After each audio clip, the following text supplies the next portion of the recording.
எதிர்காலமும் இறந்த காலமும் நம்ம பக்கத்துல இருக்கோம், அது நமக்கு தெரியாது. த்ரில்லர் ஜேர்னலே சரி, கமர்ஷியல் ஜேர்னலே சரி, பிளாட் ட்விஸ்ட் இருந்துச்சுன்னா அந்த படம் பயங்கரமா வந்து இருக்கும். ஏன்னா ஒரு கதையில பிளாட் ட்விஸ்ட்னு வரும்போது பாக்குற ஆடியன்ஸ்க்கு அது எங்கேஜிங்கா வந்து இருக்கும். இந்த மாதிரி பிளாட் ட்விஸ்ட் படத்தோட ஹை பாயிண்ட்ல வந்து வைப்பாங்க. இந்த மாதிரி பண்ணும்போது படத்தோட மிட்ல இல்ல கிளைமேக்ஸ்ல இந்த ட்விஸ்டை ரிவீல் பண்ணோம் அப்படின்னா ஆடியன்ஸ்க்கு பயங்கரமான ஒரு ஃபீல் வந்து கொடுக்கும். இந்த மாதிரி பிளாட் ட்விஸ்ட் கொடுக்குறேன்னு சொல்லி நிறைய படங்கள் ட்ரை பண்ணி ஒர்க் அவுட் ஆயிருக்கு. சில படங்கள்ல ஒர்க் அவுட் ஆகாமையும் போயிருக்கு. ஃபோர் ஷேடோஸ் டீடைல்ஸ் எல்லாம் இந்த மாதிரி படங்கள்ல அதிகமாகவே வந்து இருக்கும். எல்லாம் ஸ்டோரிக்கு எப்ப ஆல்டர்னேட்டிவ் பண்ணியிருந்திருப்பாங்க. அதெல்லாம் என்னென்ன படங்கள்னு சொல்லிட்டு இந்த வீடியோல பார்க்கலாம் வாங்க. பொதுவாக மிஸ்கினோட டேக்ஸ்ல வந்த படங்கள்ல எல்லாத்துலயும் ராவா இருக்கணும்னு சொல்லி படத்தோட சினிமாட்டோகிராஃபில சீன்ஸ் எல்லாத்தையும் கலர் கிரேடிங் பண்ணாத அளவுக்கு உங்களுக்கு காமிச்சிருப்பாரு. அதனால நீங்க அவரோட படங்கள்ல பார்க்கும்போது எக்ஸ்பிரஸ் பண்ற சீனா இருக்கட்டும், சினிமாட்டிக்கையும் தாண்டி நிறைய கேரக்டர்ஸ் உங்களுக்குள்ள பிளே பண்ற மாதிரியான ஒரு ஃபீல் வந்து கொடுக்கும். சவுண்ட் எஃபெக்ட்ஸ்க்கு ரொம்ப முக்கியத்துவம் கொடுத்துருப்பாரு. நிறைய டீட்டெயிலிங்கோட உங்களுக்கு ஃபோர் ஷேடோஸ் பிசாஸ் படத்திலே நீங்க பார்க்க முடியும். இந்த படத்தோட கிளைமேக்ஸ் வரையில ஜஸ்ட் இவர் தான் ஹீரோயினை கொல்ற மாதிரியான ஒரு விஷயத்த காமிக்கிறது மட்டும் இல்லாம அந்த பொண்ணுக்கு இவரை ஃபர்ஸ்ட் டைம் பார்க்கும்போது பிடிச்சிருக்க மாதிரியான ஒரு ரைட்டிங்கும் கொடுத்து, அதுவும் அப்பா அப்படிங்கிற ஒரு வேர்டை யூஸ் பண்ணல, நான் முன்னாடியே சொன்னல டீட்டெயிலிங்ஸ் ஃபோர் ஷேடோஸ் எல்லாம் அதிகமாக இருக்குன்னு சொல்லி இந்த மாதிரி பிளாட் ட்விஸ்ட் இருக்கிற படங்கள்ல அதை இந்த படத்துல மிஸ்கினாவை ரொம்ப பர்ஃபெக்டாக யூஸ் பண்ணியிருந்திருப்பாரு. திருப்பி இந்த படத்தை ரீவாச் பண்ணீங்க அப்படின்னா படத்தோட ஆரம்பத்தில் இருந்தே இவர் தான் அந்த பொண்ணை கொண்டு இருக்காருன்னு சொல்லி நிறைய விஷயத்துல சொல்லாம சொல்லிட்டு இருந்திருப்பாங்க. இந்த படத்தோட முக்கியமான விஷயம் என்னதான் பிளாட் ட்விஸ்ட் பயங்கரமாக இருந்தாலும் அதை டெலிவரி பண்றதுக்கான டைலாக்ஸ் எல்லாம் ரொம்ப ப்ராப்பராக பண்ணியிருப்பாங்க. 11 பொதுவாக சின்ன வயசில் நிறைய பேர் ட்ராமாட்டிக்கான விஷயத்த ஃபேஸ் பண்ணியிருந்திருப்பாங்க. அதுக்கு ரிலேட் ஆகிற மாதிரி ஹீரோவுக்கு அவர் சார்ந்த ஒரு நபருக்கு அந்த விஷயம் நடக்குது. அது மூலியமா ஹீரோ வில்லனா மாறுறான், நிறைய பேரை கொல்றான். ஆனால் அவரே இன்வெஸ்டிகேட்டிங் பண்ணுற மாதிரியான போலீஸ் வேலையும் இருக்கிறாரு. பொதுவாக ஹீரோவுக்கு ஒரே ஒரு பிளான் மட்டும் தான் இருக்கிற மாதிரியான விஷயத்த காட்டுவாங்க. இந்த படத்தில் பிளான் பி பிளான் சி எல்லாம் சொல்லிட்டு நிறைய விஷயத்த சொல்ல ட்ரை பண்ணியிருந்தாலுமே ஒரு டைலாக் வந்து இருக்கும், தப்பு செய்கிறவங்கள மறக்கவும் முடியல மன்னிக்கவும் முடியலன்னு சொல்லி. அது இந்த படத்தோட ஒன்லைனும் diary one of the unique ஸ்டோரின்னு சொல்லிட முடியும். பேரனாமல் லூப் கான்செப்டை பேஸ் பண்ணி இந்த படத்தை எடுத்திருப்பாங்க. கடந்த காலம் நடந்துட்டு இருக்கலே நிகழ்காலம் நடக்கிற மாதிரி எதிர்காலம் அதுக்கு இடையில வர்ற மாதிரியான ஒரு கான்செப்ட் வந்து இது. படம் ஆரம்பத்தில் பார்க்கும்போது சாதாரண ஒரு பேய் படம் மாதிரி இருந்தாலுமே கிளைமேக்ஸ் வரையில தான் பயங்கரமான ட்விஸ்ட்டை ரிலீஸ் பண்ணுவாங்க. லூப் கான்செப்டில் ஒரு ஆக்ஷன் நடந்துகிட்டே வந்து இருக்குது. ஆனால் ஹீரோ அந்த லூப்பில் போய் மாட்டுறாரு. அவருக்கு திரும்பி நடக்கிறத விட்டுட்டு அது குறிப்பிட்ட ஒரு வருஷத்தில் நடக்கிற மாதிரியும் அந்த பஸ் ஆக்சிடென்ட்ஸ் எப்படி நடந்துச்சுன்னு வந்து சொல்லி அதுக்கான இன்வெஸ்டிகேஷனையும் அந்த பஸ்லேயே தெரிஞ்சுக்கிட்டு பேரலாமல் லூப்லேருந்து தப்பிக்கிறாரு. பொதுவாக லூப்லேருந்து தப்பிக்கிற மாதிரியான கான்செப்டே ஆடியன்ஸ் அக்செப்ட் பண்ணுறது கஷ்டம். அது மோஸ்ட்லி ஒர்க் அவுட் ஆகிறது ரிஸ்க்கு. ஆனால் இந்த படத்தில் பேரலாமல் கான்செப்டை கொண்டு வந்து லூப்லேருந்து எஸ்கேப் ஆகிற மாதிரியான விஷயத்த பயங்கரமான ஸ்க்ரீன் பிளே மூலியமாகவே ஒர்க் அவுட் வந்து பண்ணியிருந்திருப்பாங்க. இந்த மாதிரியான கான்செப்டை பேஸ் பண்ணி நிறைய மித்தாலஜியில் ஸ்டோரிஸ் வந்து இருந்தாலும் அது நம்ம ஆடியன்ஸ்க்கு புரிகிற மாதிரி வித்தியாசமான ஒரு பஸ் கான்செப்டில் வச்சு சொல்ல ட்ரை பண்ணியிருக்காங்க. வேலைக்காரன் இந்த படத்தில் அவ்வளோ பெரிய பிளாட் ட்விஸ்ட் இருக்கான்னு வந்து கேட்டிங்கன்னா அதுக்கு முன்னாடி படத்தோட கதை மார்க்கெட்டிங் ஸ்ட்ராட்டஜியை பேஸ் பண்ணி ஹீரோ அதை ரொம்ப இன்ட்ரெஸ்டடாக படத்தோட ஆரம்பத்தில் செய்கிறாரு. அவருக்கே தெரியாமல் நிறைய கெமிக்கல் ப்ராடக்ட்ஸை சின்ன பசங்க பெரியவங்கன்னு வந்து சொல்லி அவர் ஓன் டாஸ்கில் செய்கிற மாதிரி ரியாலிட்டியில் இந்த மாதிரியான விஷயம் இன்னும் வச்சு நடந்துகிட்டே தான் வந்து இருக்குது. அதை தடுக்க யாரெல்லாம் வந்து முடியலை. ஏன்னா லிட்டரலி அது ஜாப்புங்கிற மாதிரி ப்ரொமோட் வந்து பண்ணிட்டாங்க.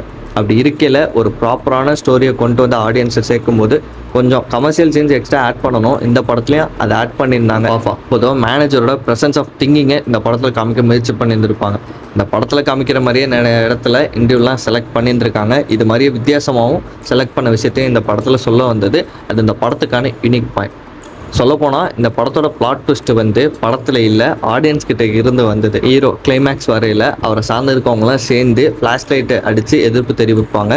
இதுக்கேற்ற மாதிரியே தேட்டரில் படம் பார்த்துட்டு இருந்த ஆடியன்ஸும் ஃப்ளாஷ் லைட் அடித்து எதிர்ப்பு தெரிவித்தாங்க. காளிதாஸ் பொதுவாக போலீஸ் ரியல் லைஃப் ஸ்டோரியை பேஸ் பண்ணி கிரைம் த்ரில்லர் இருந்துச்சு அப்படின்னா என்ன மாதிரி இருக்குன்னு சொல்லி படத்தோட கிளைமேக்ஸ் நெருங்குற வச்சு எடுக்க ட்ரை பண்ணியிருந்திருப்பாங்க. அது இந்த படத்தில் ஒர்க் ஆனதையும் தாண்டி கிளைமேக்ஸ் வரையில் ஒரு ட்விஸ்ட் வந்து இருக்கும். ஹீரோயினுக்கு ஆல்யூசினேஷன் கிரியேட் ஆகும். அதுவும் ஆல்டர்னேட்டிவ் பர்சனாக வந்து திங்க் வந்து பண்ணுவாங்க. சொல்லப்போனால் இவங்களோட லைஃப்பில் இருக்கிற ஹீரோவே வந்து இன்னொருத்தர் மாதிரி தெரிய வந்து அவங்க கூட இவங்க பேசி பழகிற மாதிரி இவங்களே வந்து நினச்சிக்கிட்டு இவங்களுக்கு ஒரு குழந்தை இருக்கிற மாதிரியான திங்கிங்கும் வந்து இருக்கும். ஏன்னா இவங்களோட குழந்தை பிறக்கும்போது இறந்து போயிருக்கனால. ஹீரோ காளிதாஸ் போலீஸ், படத்தோட வில்லன் காளிதாஸோட ஒய்ஃப். ஆனால் அவங்களுக்கு ஆல்டர்னேட்டிவ் கேரக்டர் திங்கிங் மாதிரி ஒரு ஆலிசினேஷன் கிரியேட் ஆகிறனால இவங்க என்ன பண்ணுவாங்க, தேடி இந்த மாதிரி ஹஸ்பண்ட்ஸோ இல்லை ஏமாத்துற மாதிரியான கேரக்டர்ஸோட உமன்ஸ் இருப்பாங்கள்ல அவங்கள கொல்ற மாதிரியான ஒரு சம்பவத்தை பண்ணுவாங்க. இதை கண்டுபிடிக்கிறதுக்கே கிளைமேக்ஸ் கிட்ட வரையில தான் உங்களுக்கு ஹாலுசினேஷன் எந்த மாதிரி ப்ராப்ளமேட்டிக்காக இருக்குன்னு வந்து சொல்லி ஒரு பயங்கரமான ஒரு ட்விஸ்ட்டை ரிலீவ் பண்ணுவாங்க.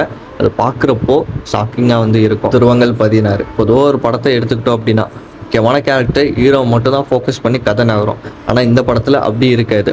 முக்கால்வாசி கதாபாத்திரம் கூட நம்ம அந்த அவங்களோட பெர்ஸ்பெக்டிவ்லேருந்து பார்க்குற மாதிரியான ஒரு கதையாக தான் இந்த படத்தை அமைச்சிருப்பாங்க. ஹீரோ சைடுலேருந்து இந்த படத்தோட கதையை பார்க்கலாம், ஹீரோ சைடு சார்ந்த சைட் கேரக்டர்ஸில் இருக்கிறவங்கள வச்சு இந்த படத்தோட கதையை பார்க்கலாம். ஒவ்வொரு வாட்டி பார்க்கும்போது இந்த படத்தோட கதை ஒவ்வொரு பெர்ஸ்பெக்டிவ்ல வந்து இருக்கும். கார்த்திக் நாயர் இந்த படத்தை டைரக்ட் பண்ணும்போது ரொம்ப சின்ன பையன் படத்தை இவ்வளோ குவாலிட்டியான ஒரு கதையில் எடுக்கிறது ரொம்ப பெரிய விஷயம். அது இந்த படத்தில் எடுத்து ஒர்க் அவுட்டும் பண்ணியிருந்தார். படத்தோட கிளைமேக்ஸ் வரையில் தான் தெரிய வரும், ஹீரோவை கொல்ல வந்தது வில்லன், அதாவது இவர் கூட வேலை பார்த்த ஒரு அசிஸ்டன்ட் போலீஸ். இவர் பண்ண தப்புனால அவருக்கு ஆக்சிடென்ட் ஆகி ஃபேஸ் வந்து சேஞ்ச் ஆகிடுது. சொல்லப்போனால் இப்போ நான் சொன்ன வில்லன் பெர்ஸ்பெக்டிவ்லேருந்து இந்த படத்தை பார்த்தீங்கன்னா ஹீரோ தான் வில்லனாக தெரிவார், வில்லன் ஹீரோ வந்து தெரிவார். அதுதான் இந்த படத்தோட மிகப்பெரிய பிளாட் ட்விஸ்ட். ஹீரோ வில்லனை ஹீரோவாக பார்க்குற மாதிரி ஒரே டயத்தில் ஒரு படம் எடுக்கிறது ரொம்ப பெரிய விஷயம். அது இந்த படத்தில் ஒர்க் அவுட் பண்ணியிருப்பாங்க. டாடா அருண் விஜய் அவருடைய 25வது படம் இது. ட்வின்ஸ் கேரக்டரில் இந்த படத்தில் நடிச்சிருந்திருப்பார். அந்த ட்வின்ஸ் கேரக்டர் 2 பேருக்குள்ளேயுமே மாற்றி ஒரு சம்பவம் வந்து பண்ணிக்கிட்டு இருந்திருப்பாங்க. அது 2 பேரோட லைஃப்பையுமே வந்து பாதிச்சுட்டு வந்து இருக்கும். கிளைமேக்ஸ் வரையில் தான் இவங்க ஏன் இப்படி வந்து பண்ணியிருந்திருக்காங்க, யார் நல்லவன் யார் கெட்டவங்கிற மாதிரியெல்லாம் விஷயத்தையும் ரிவீல் வந்து பண்ணுவாங்க. படத்தில் ஒரு முக்கியமான சம்பவத்தை பண்ண ஒரு கேரக்டரை காமிக்கும்போது கேமரா வந்து ஸ்ட்ரெயிட்டாக டவுன் வந்து பண்ணியிருந்திருப்பாங்க. ஸோ அவரோட பெர்ஸ்பெக்டிவ்ல இருந்து தான் இந்த படத்தோட மொத்த கதை நகர மாதிரியும் கிளைமேக்ஸ் வரையில் அவரோட லைஃப்பை ஹாலுசினேஷன் நினச்சிக்கிட்டு கடந்து போகிற மாதிரியான ஒரு பயங்கரமான ட்விஸ்ட்டோட முடிச்சிருந்துருப்பாங்க. ஹைலைட்டே என்னென்னா உண்மை சம்பவத்தை வச்சு தான் இந்த படத்தை எடுத்துருந்துருக்காங்க. ரியாலிட்டியில் ரொம்ப கிரவுண்டடாக வந்து இருந்திருக்கும். மயில் திருமேனி அவர் இந்த படத்தை சினிமாட்டிக்காக அதை முடிஞ்ச அளவுக்கு காமிக்க ட்ரை பண்ணியிருந்திருக்காரு. அது ஒர்க் அவுட்டும் ஆயிருக்கு. பொதுவாக அண்ணன் தம்பின்னு இருந்தாலே அடிச்சுப்பாங்க, சண்டை போட்டுப்பாங்க, சேர்ந்துப்பாங்க அப்படிங்கிற ஒரு விஷயத்த ட்வின் பிரதராக இருக்கும் போதும் அது இருக்கும். அது கொஞ்சம் அதிகமாக இருக்கிறங்க விஷயத்தையும் இந்த படத்தில் காமிக்க ட்ரை பண்ணது ஒர்க் அவுட் ஆகிருக்கு. மங்காத்தா வெங்கட் பிரபு அவருடைய படங்கள் ரிலீஸ் ஆனாலே மங்காத்தா அளவுக்கு இல்லை அப்படின்னு சொல்கிறதுக்கான காரணம் என்ன அப்படின்னா, மங்காத்தா படத்தில் ட்விஸ்ட்டே மங்காத்தா படம் தான்.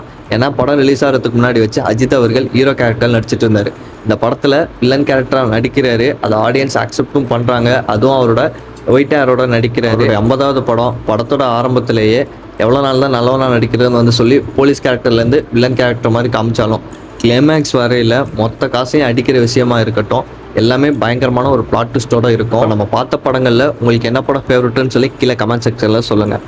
இந்த மாதிரி பிளாட் ட்விஸ்ட்டு பர்ஃபெக்டாக அமையணும் அப்படின்னா அதுக்கேற்ற மாதிரி ஸ்க்ரீன் ப்ளே இருக்கணும். ஸ்க்ரீன் ப்ளே எந்த அளவுக்கு ஸ்டோரி கூட கனெக்டாக இருக்குங்கிற விஷயத்துக்கான நிறைய டீட்டெயிலிங் ரைட்டிங் வந்து இருக்கணும், ஃபோர்ஸ் ஆடர்ஸும் இருக்கணும். அப்படி இருந்தால் மட்டும்தான் ஆடியன்ஸ் வந்து அக்செப்ட் பண்ணுவோம். இல்லாட்டி ஆடியன்ஸ்க்கு ட்விஸ்ட் இருக்குன்னு சொல்லி நம்ம ப்ரிடிக்ஷன் பண்ணோம் அப்படின்னா நம்மளுக்கு ட்விஸ்ட் ஆகி அவங்க அந்த படத்தோட ஸ்டோரியை ப்ரிடிக்ட் பண்ணிட்டு போயிட்டே வந்து இருப்பாங்க. இந்த மாதிரியும் நிறைய படங்கள் வந்து நடந்திருக்கு. ஹாலிவுட்டில் பிளாட் ட்விஸ்ட்டுக்காகவே படம் எடுத்த கதையெல்லாம் நிறைய இருக்குது. இந்த வீடியோ பிடிச்சிருக்குன்னு நினைக்கிறேன். அடுத்த ஒரு வீடியோவில் பார்க்கலாம். டாட்டா.